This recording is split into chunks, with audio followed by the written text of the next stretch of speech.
महामूर्ख कालिदास कैसे बने महान विद्वान। महाकवि कालिदास की जीवन गाथा।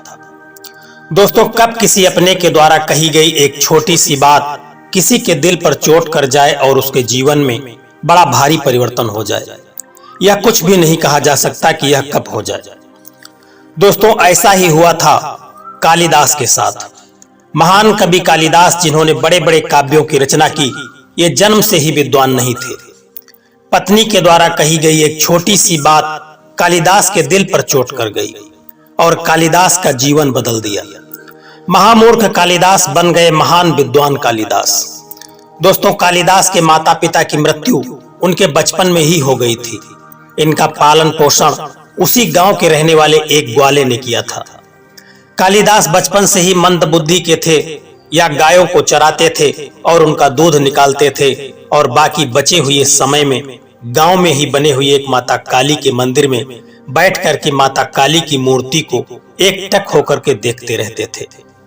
या इस तरह से कह सकते हैं कि बचपन से ही कालिदास को माता काली के प्रति लगाव था, इसीलिए कालिदास इनका नाम पड़ा, क्योंकि काली का दास यानी काली का सेवन करने वाला, जिसे कालिदास कहा गया। दोस्तों, आइए जानते हैं कि महामूर्ख कालिदास कैसे बन गए महान विद्वान। कालिदास की शादी मालवा राज्य की अत्यंत बुद्धिमान और रूपवती राजकुमारी विद्योत्मा से हुई थी। राजकुमारी की इच्छा थी कि वह सिर्फ उसी इंसान से शादी करेंगी जो उन्हें शास्त्रार्थ में हरा देगा। उनसे शादी करने से दूर दूर से कई विद्वान आए, लेकिन राजकुमारी ने सभी को हरा करके नीचा दिखाया, क्योंकि कोई भी विद्वान ऐसा नहीं था जो राजकुमारी को शास्त्रार्थ में हरा दे। ऐसे में सभी विद्वानों ने मिलकर के राजकुमारी को सबक सिखाने के लिए उनका ब्याह धोखे से कालिदास जैसे महामूर्ख से करवा दिया। दोस्तों, विद्वान जब मूर्ख शख्स की तलाश में निकले तो उनकी नजर एक ऐसे व्यक्ति पर पड़ी जो जिस डाल पर बैठा हुआ था उसी डाली को काट रहा था। उन लोगों की नजर जब उस व्यक्ति पर पड़ी, जो वह व्यक्ति था वह था मूर्ख कालिदास। कालिदास दिखने में बहुत ही सुंदर थे। विद्वानों की नजर जब कालिदास पर पड़ी तो उन्होंने कहा कि विद्योत्मा, जिनको अपनी विद्या पर बहुत ही अधिक घमंड है, उनके लिए इससे अच्छा सुयोग्य वर और कोई नहीं होगा, क्योंकि ईश्वर का आहार होता है अहंकार, और विद्योत्मा का भी इतना अहंकार बढ़ चुका था विद्या का, ज्ञान का, कि उसका विनाश होने वाला था। इसीलिए विद्वानों ने उनका विवाह ऐसे मूर्ख से करवाने का निश्चय किया था। विद्वानों ने उन्हें राजकुमारी से शादी का लालच दे करके बहुत ही सुंदर वस्त्र पहना करके कालिदास को राजमहल में ले गए। उन्होंने विद्योत्मा से कहा कि ये शख्स मौन साधना में रहते हैं, इनका इस समय व्रत उपवास चल रहा है, जिसके चलते जितना भी शास्त्रार्थ होगा यह केवल संकेतों में ही होगा, या कभी बोलते नहीं हैं, इसलिए वे मौन होकर के ही जवाब देंगे और सारा जवाब संकेत के माध्यम से ही करेंगे। ऐसी शर्त को सुनकर के विद्योत्मा मान गई। अब शास्त्रार्थ शुरू हुआ। विद्योत्मा ने अंगुली उठाई, इसका अर्थ था कि ईश्वर एक है और वह अद्वैत है। कालिदास को लगा कि वह मेरी एक आंख को फोड़ना चाहती है, तो उसने दो उंगली उठा दी। मतलब, तुम मेरी एक आंख फोड़ोगी तो मैं तुम्हारी दोनों आंखें फोड़ दूंगा। हालांकि विद्वानों ने राजकुमारी को कालिदास का इशारा अपने हिसाब से समझाते हुए कहा कि ईश्वर एक है, लेकिन प्रकृति और विश्व के रूप में वह अन्य रूप भी धारण करता है। अतः पुरुष और प्रकृति, परमात्मा और आत्मा दो शाश्वत हैं। इससे प्रभावित होकर विद्योत्मा ने हथेली उठाई, जिसकी पांचों उंगलियां ऊपर की ओर थी। इसका अर्थ था, आप जिस प्रकृति, जगत, जीव या माया के रूप में द्वैतवाद को स्थापित कर रहे हैं, उसकी रचना पंचतत्व से होती है। ये पंचतत्व ही पृथ्वी, पानी, पवन, अग्नि और आकाश, ये सभी तत्व भिन्न और अलग हैं। इनसे ही सृष्टि कैसे हो सकती है। राजकुमारी की हथेली देख करके कालिदास को लगा कि राजकुमारी उन्हें थप्पड़ मारना चाहती है, तो उन्होंने मुक्का उठा दिया। विद्वानों ने इसका अलग अर्थ राजकुमारी को बताते हुए कहा कि जब तक पंचतत्व अलग अलग रहेंगे सृष्टि नहीं होगी। पंचतत्व करतल की पंचांगुलियां हैं, सृष्टि तो मुष्टिवत है। मुट्ठी में सभी मिल जाते हैं तो सृष्टि का निर्माण हो जाता है।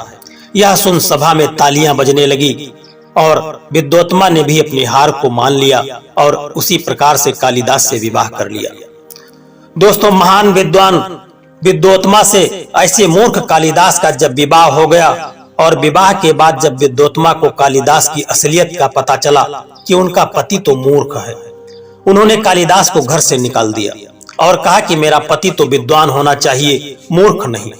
तुम जैसे मूर्ख पति का मेरे जीवन में कोई अस्तित्व नहीं है। पत्नी के द्वारा कही गई यह बात कालिदास के दिल पर चोट कर गई। उन्होंने उसी दिन अपने मन में निश्चय कर लिया कि जब तक वो आत्मज्ञान को प्राप्त नहीं कर लेंगे वह वापस घर नहीं लौटेंगे।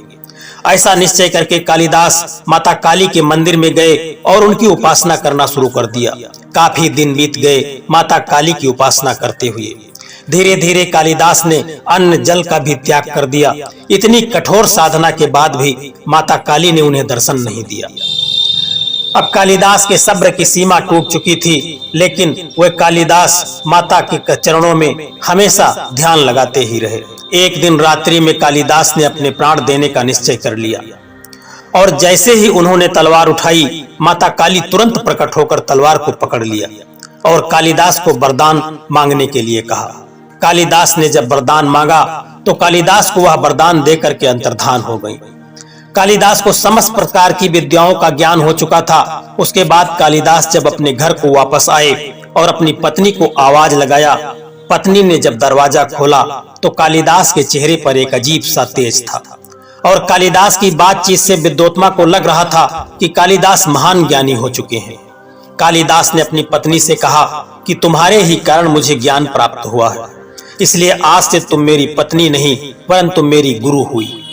कालिदास उन्हें माता और गुरु के रूप में देखने लगे थे। उनके राजकुमारी से पति पत्नी वाले संबंध नहीं थे। ऐसे में पत्नी ने गुस्सा होकर कालिदास को घर से निकाल दिया, साथ ही गुस्से में श्राप भी दे दिया कि तेरी मृत्यु भी किसी स्त्री के हाथों होगी। कालिदास ने घर छोड़ते हुए ठान लिया था कि अब वो एक महान विद्वान बन करके ही लौटेंगे।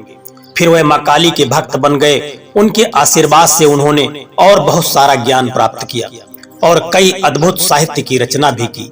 एक बार कालिदास मां काली का एक श्लोक का वर्णन कर रहे थे। वे उनके श्रृंगार और सुंदरता का वर्णन करते करते इतना खो गए कि वे अपनी सारी सीमाएं लांघ गए। कालिदास ने मां काली के बच्च और जांघ पर बने तिल तक का वर्णन कर दिया। जब उनका श्लोक लोगों ने पढ़ा तो वे बहुत नाराज हुए। हर कोई अब कालिदास को इसकी सजा देना चाहता था। कालिदास को खोजने के लिए राजा विक्रमादित्य ने एक युक्ति सोची। उन्होंने एक अधूरा श्लोक लिखवाया और कहा कि जो भी व्यक्ति इस श्लोक को पूरा करेगा उसे मैं आधा राज्य दे दूंगा। राजा जानते थे कि ये श्लोक सिर्फ कालिदास ही पूर्ण कर सकते हैं। इस बीच एक वेश्या को जब राजा का आधा राज्य देने का समाचार प्राप्त हुआ कि जो भी व्यक्ति इस श्लोक को पूरा कर देगा उसे राजा आधा राज्य दे देगा, उसने अपनी दीवार पर इस अधूरे श्लोक को लिखवा दिया।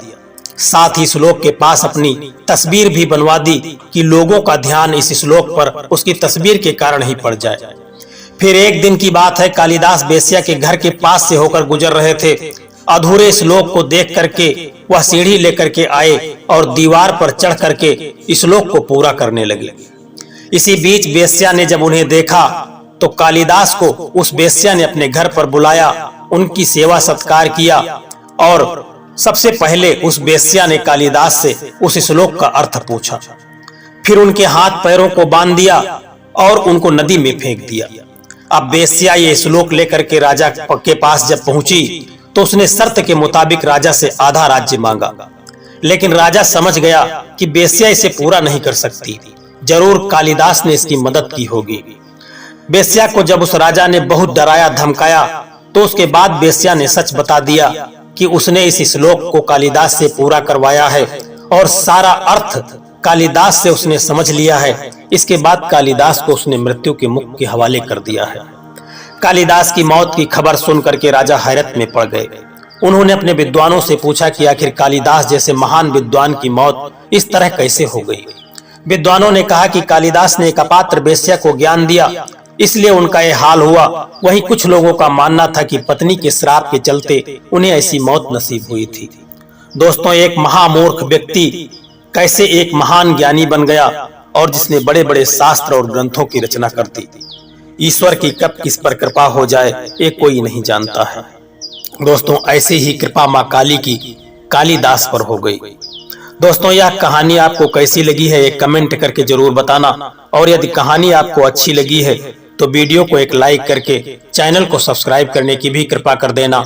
जय श्री कृष्णा, राधे राधे।